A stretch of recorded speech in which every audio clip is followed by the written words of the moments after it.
গ্রামের কত কত কেজি আর এখানে আপনার একটা ট্যাগ লাগাতে হবে মূল্য তারিখ, ঠিক আছে? মূল্য তারিখ এখানে কতগুলো অনিয়ম, যেমন ধরেন এই মাত্র আপনি যখন এই মাছটা আমি জিজ্ঞেস করলাম, আপনি ওই পাশ থেকে ভাউচার দিলেন যে টাকা আমি ধরেছি, আপনি গ্রাম মেনে নিলাম যে 800 গ্রাম, যেটা দাম কত আপনি ওখান থেকে ভাউচারটা দিবেন। ভাউচারে দেখলাম 1250, এখন আপনি বলছেন এরকম করে এলোমেলো হলে হবে। এই মাছটা উনি আমার কাছে 15 কেজি মাছ দিচ্ছে, এটা নেক্সট নেক্সট আমার 540 টাকা দিতে 540 সবচেয়ে মাছ না 500 কিলো পর দিই মাছ দেন একটু পরে ধর এই যে কোথায়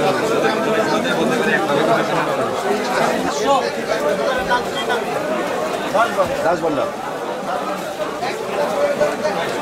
আর কেজি 400 গ্রাম মাছ এখানে এই 1400 টাকায় বিক্রি করবে, সেটা দাম করে বিক্রি করবে। এখানে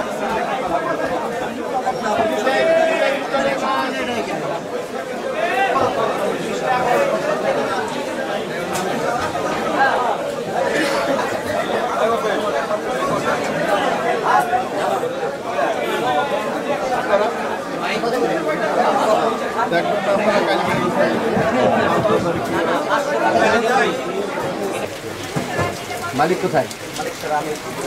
আপনি মালিক, আপনার নাম কি? আপনার দোকানে তো আমি লাল ডিমি বের পয়সা করছি, হ্যাঁ আমি বলতেছি, তারপরে 50 টাকা বলছে। আচ্ছা, ইলিশের বাজারে আমরা কিন্তু সকাল থেকে খবর পাচ্ছি বিভিন্ন মাধ্যমে যে 1600 থেকে 1800 টাকার মধ্যে ইলিশ বিক্রি হচ্ছে, কিন্তু আজকে বাজারে যখন আমরা অভিযান শুরু করলাম তখন কিন্তু ইলিশের দাম 1300 টাকা আমরা পেয়েছি। এই বাজারে 1300 থেকে 1400-র মধ্যে সর্বোচ্চ বিক্রি হচ্ছে। তো আমরা এইখানে কেজি ভেদে দামের আছে, তো আমরা অভিযানের খবরে হয়তো দাম কিছুটা প্রভাব পড়েছে, প্রায় 400 টাকার মতো, 300 থেকে 400 টাকা কমে গেছে। আমরা একটা দোকানে আমরা ইলিশের কড়াই ভাউচার না থাকা এবং এখানে কিছু অনিয়ম থাকায় আমরা সেখানে অর্থদণ্ড করেছি।